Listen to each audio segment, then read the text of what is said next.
Un curso de milagros, capítulo 21, razón y percepción, epígrafe 7, la última pregunta que queda por contestar. 1.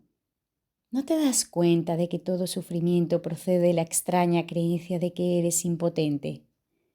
Ser impotente es el precio del pecado. La impotencia es la condición que impone el pecado, el requisito que exige para que se pueda creer en él.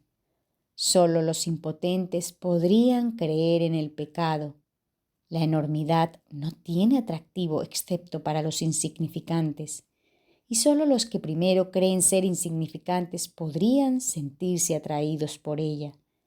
Traicionar al Hijo de Dios es la defensa de los que no se identifican con Él, y tú o estás de su parte o contra Él, o lo amas o lo atacas, o proteges su unidad o lo consideras fragmentado y destruido como consecuencia de tu ataque. 2. Nadie cree que el Hijo de Dios sea impotente, y aquellos que se ven a sí mismos como impotentes deben creer que no son el Hijo de Dios. ¿Qué podrían ser entonces sino su enemigo? ¿Y qué podrían hacer sino envidiarle su poder y como consecuencia de su envidia volverse temerosos de dicho poder? Estos son los siniestros, los silenciosos y atemorizados, los que se encuentran solos e incomunicados, y los que, temerosos de que el poder del Hijo de Dios los aniquile de un golpe, levantan su impotencia contra él. Se unen al ejército de los impotentes para librar su guerra de venganza, amargura y rencor contra él, a fin de que se vuelva uno con ellos, y puesto que no saben que son uno con él, no saben a quién odian. Son en verdad un ejército deplorable, cada uno de ellos tan capaz de atacar a su hermano o volverse contra sí mismo, como de recordar que una vez todos creyeron tener una causa común. 3. Los siniestros dan la impresión de estar frenéticos, de ser vociferantes y fuertes, mas no saben quién es su enemigo, sino solo que lo odian. El odio los ha congregado, pero ellos no se han unido entre sí, pues si lo hubieran hecho no serían capaces de abrigar odio. El ejército de los imponentes se desbanda en presencia de la fortaleza. Los que son fuertes son incapaces de traicionar porque no tienen necesidad de tener sueños de poder ni de exteriorizarlos. ¿De qué manera pueden actuar un ejército en sueños? De cualquier manera. Podría vérsele atacando a cualquiera con cualquier cosa. Los sueños son completamente irracionales.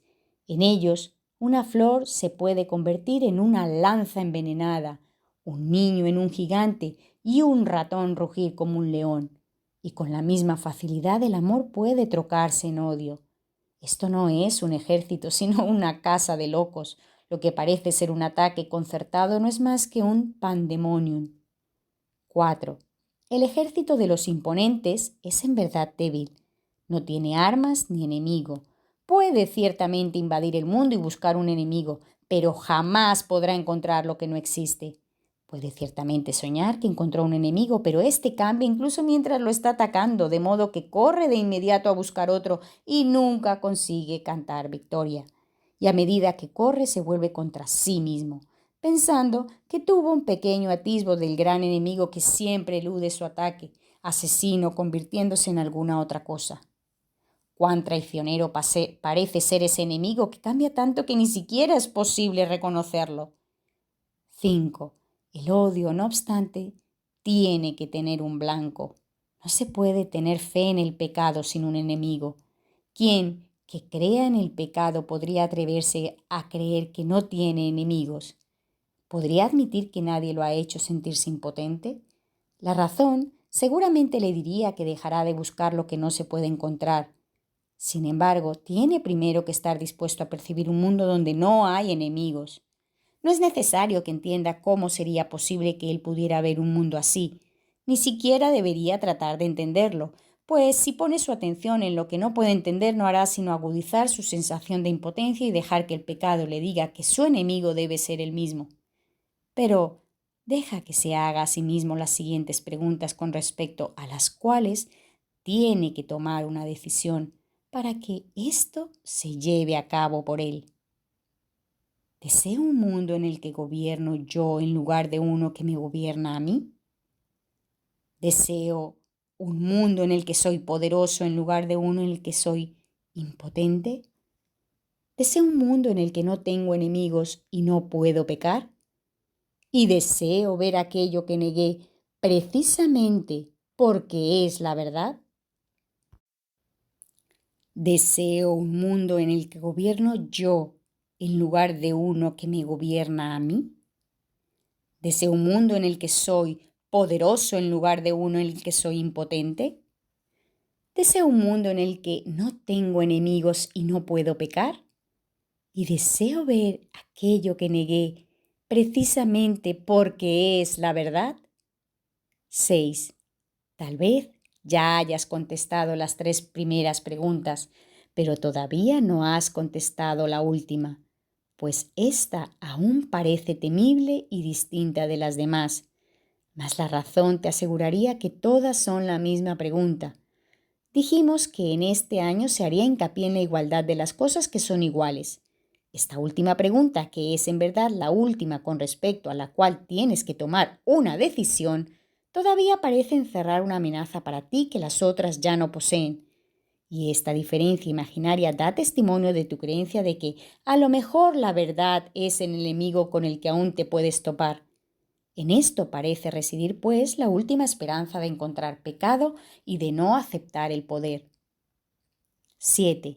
No olvides que la elección entre el pecado y la verdad, o la impotencia y el poder, es la elección entre atacar y curar, pues la curación emana del poder y el ataque de la impotencia.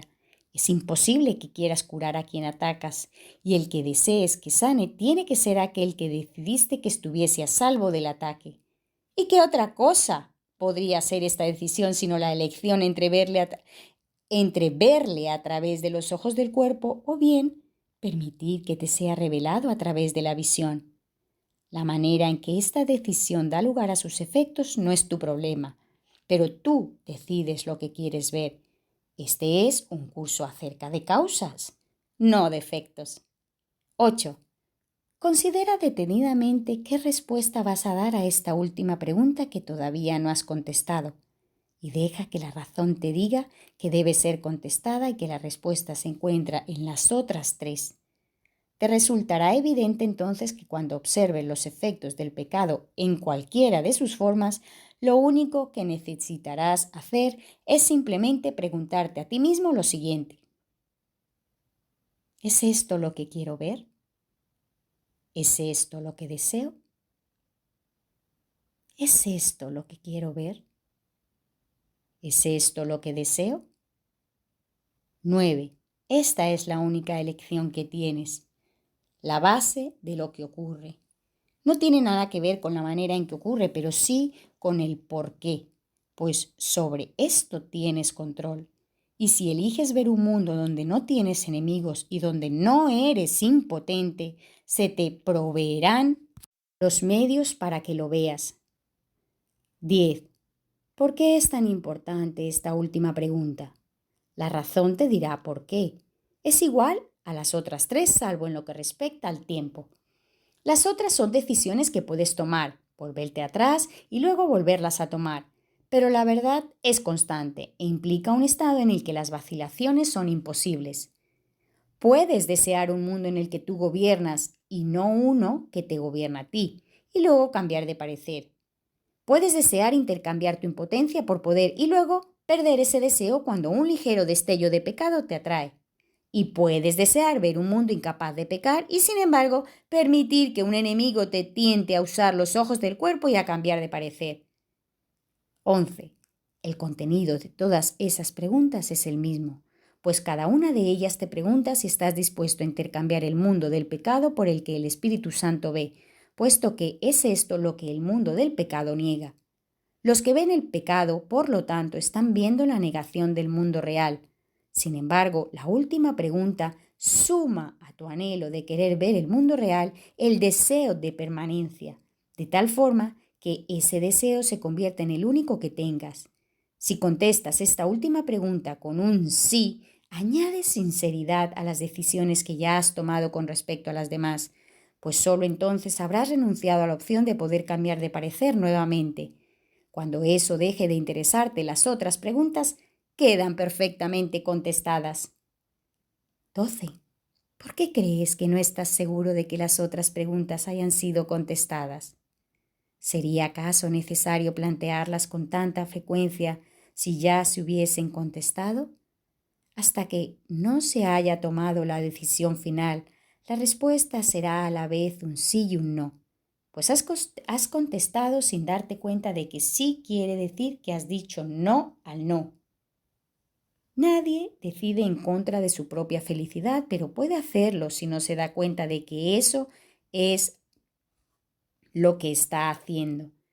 Y si él ve su felicidad como algo que cambia constantemente, es decir, ahora es esto, luego otra cosa y más tarde una sombra elusiva que no está vinculada a nada, no podrá sino decidir en contra de ella. 13. La felicidad elusiva, la que cambia de forma según el tiempo o el lugar, es una ilusión que no significa nada.